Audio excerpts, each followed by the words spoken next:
c'est un honneur pour nous de vous avoir parmi nous et que l'on ait pu vous solliciter donc, pour la radio des idées Jansem. Merci. Alors voilà une petite présentation qui du coup est un peu longue quand on regarde un petit peu votre CV.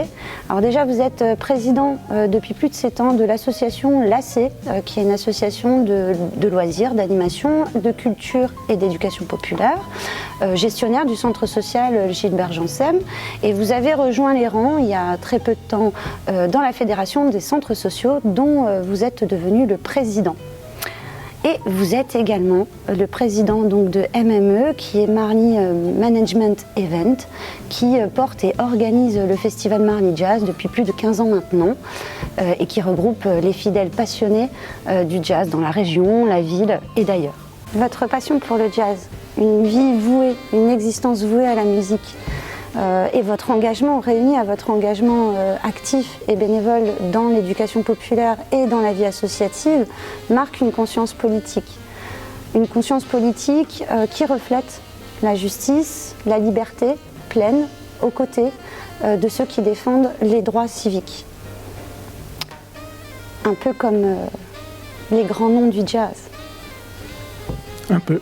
Dans un contexte sanitaire comme aujourd'hui, permettez-moi, Patrice, de vous poser la question, comment le jazz résonne aujourd'hui ? Le jazz aujourd'hui est comme un peu tous les arts et toute la culture dans son ensemble et même toutes les activités humaines. Pour l'instant, il y a un gros édredon dessus et on n'entend plus grand-chose.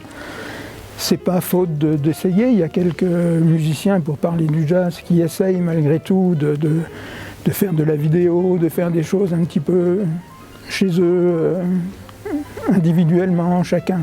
Je pense qu'aujourd'hui, la culture, elle émane de ce que chacun a envie de faire ou d'entendre.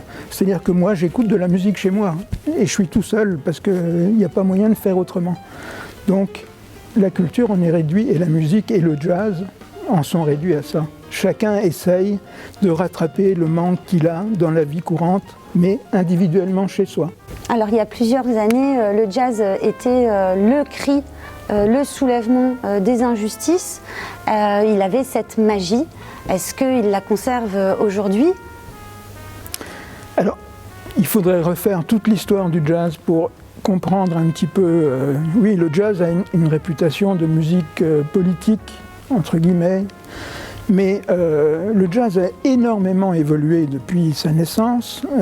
Il est né aux États-Unis avec l'esclavage, etc., le blues. Mais il y a eu, musicalement parlant, une évolution terrible. Le jazz, dans les années 1900-1910, c'était une marche militaire, quoi. C'était les gros big bands qui défilaient à la Nouvelle-Orléans, mais c'était des musiques militaires, avec le tambour qui faisait des roulements militaires et on marchait au pas pratiquement. Donc il y a eu une évolution terrible, le ternaire ou le swing est venu après tout ça, c'est pas depuis la naissance du jazz qu'il y a ça. Et le jazz aujourd'hui n'a plus la même résonance, je pense, politiquement parlant, parce qu'on est arrivé dans une période plus confortable, plus riche, avec sans doute un peu plus de liberté aussi. Mais le jazz reste une musique à part, et c'est une musique à part pour tout un tas de raisons. Alors, le jazz a certainement souffert aussi de sa réputation intellectualiste, culturelle, enfin. Mais en fait, non, il faut mettre ça de côté pour l'instant. Il faut démocratiser le jazz, il faut l'écouter avec ses tripes et non pas avec son cerveau, ça sert à rien. Il faut déjà l'aimer. Et on l'aime avec ses tripes. Et il faut écouter des choses simples, on peut écouter des choses plus compliquées, mais il y a plein de jazz simples qui peuvent plaire au maximum de gens, en tout cas à tous ceux qui aiment la musique. Et donc à garder cette puissance et cette force qu'il y avait déjà il y a des décennies. Tout à fait, mais ça vient petit à petit, ça. Il ne faut pas brûler les étapes, puisque il y a des gens aujourd'hui qui n'aiment pas le jazz, mais qui l'aimeront dans 5 ans. Moi, je n'ai pas aimé le jazz à ma naissance, j'ai aimé le jazz. J'ai aimé d'ailleurs, toutes les musiques, depuis toujours, enfin depuis aussi longtemps que je me souvienne. Et le jazz, j'y suis venu un peu par volonté, parce que j'avais entendu des morceaux de jazz qui m'avaient plu, et j'avais envie de m'y intéresser. Moi-même, par exemple, quand j'achetais mes premiers CD, quand j'ai voulu m'intéresser au jazz, j'achetais les CD à la pochette. Toutes les semaines, j'achetais 3, 4 CD. Mais comme je n'y connaissais rien et que je voulais connaître, j'achetais comment on peut choisir un CD à la pochette. Donc je choisissais des CD et quand je rentrais chez moi, je les écoutais. Et des fois, je trouvais ça génial et des fois, je me disais, mais pourquoi t'as acheté ça? Donc je les mettais de côté.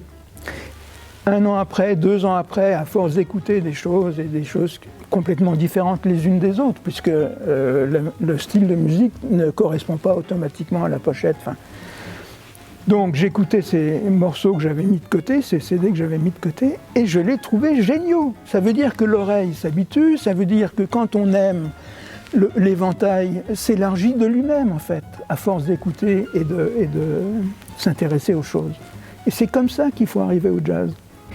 C'est un peu comme le goût, le palais, ça évolue, ça change tous les 7 ans. On dit ce qu'on n'aimait pas enfant, si on le regoute... C'est comme tous les sens qu'on a, l'ouïe, le goût, l'odorat, la vue. L'odorat c'est pareil, on s'habitue à certaines odeurs, on apprend à les reconnaître parmi d'autres. Mais c'est pareil pour la musique en général et pour le jazz aussi. La musique en général, on en entend à la radio, la pop, la variété. Bon. Le jazz, il faut aller le chercher. C'est pour ça qu'il faut une certaine volonté pour y aller. Le jazz, c'est comme la vie. Il faut accepter d'être déçu par un concert, par un CD, mais il faut aller voir les concerts. Et quand on est au concert, on écoute tout un concert. Il y en a qui partent au bout d'un quart d'heure parce que ça ne leur plaît pas. C'est une grave erreur. Il faut aller jusqu'au bout des concerts parce qu'un concert de jazz en particulier est très différent du début à la fin. Les morceaux sont différents, au sein d'un même morceau, les introductions sont différentes par rapport au thème, etc., aux improvisations des musiciens. Il faut donc accepter d'être déçu, mais si vous n'acceptez pas d'être déçu, vous ne pouvez pas être comblé. Donc il faut écouter du début à la fin. Et une fois qu'on a goûté complètement la chose, on peut dire « j'aime, j'aime pas ». Mais ça n'est pas définitif. Donc le jazz, c'est un petit peu comme une boîte de chocolat. Quand on l'ouvre, on ne sait pas sur quoi on tombe. Là, vous parlez de mon point faible, parce que j'adore le chocolat. Moi aussi. Mais oui, vous avez raison. Et c'est pour ça que quand j'organise, quand je programme le Marly Jazz, à Marly, j'essaye déjà de présenter des formations qui jouent des jazz différents les uns des autres, pour essayer d'ouvrir l'éventail et de présenter le maximum de styles, de directions dans le jazz aux personnes qui viennent assister au concert.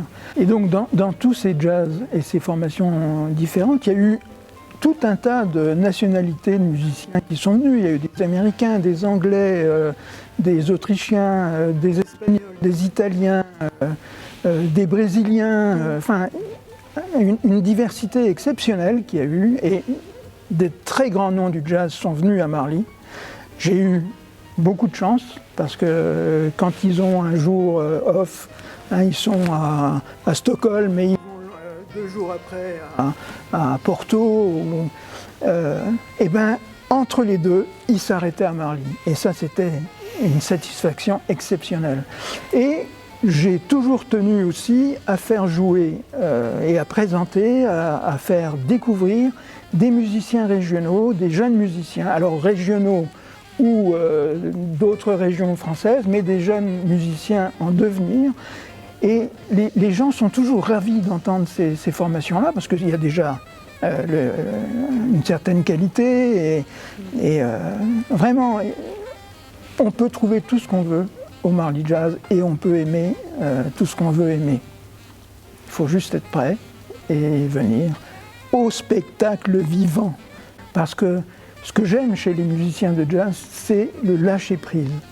Parce que quand ils jouent et quand ils commencent à jouer, ils ne savent pas toujours où ils vont aller. Donc ça demande des qualités exceptionnelles de musicien.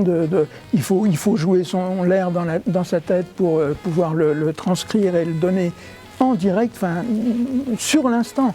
Et ça, je trouve ça génial. Je ne lis pas une partition, ce qui est très bien. Il y a de bons musiciens qui lisent des partitions, mais là, c'est quand même quelque chose, une tension. Et alors ça, j'adore.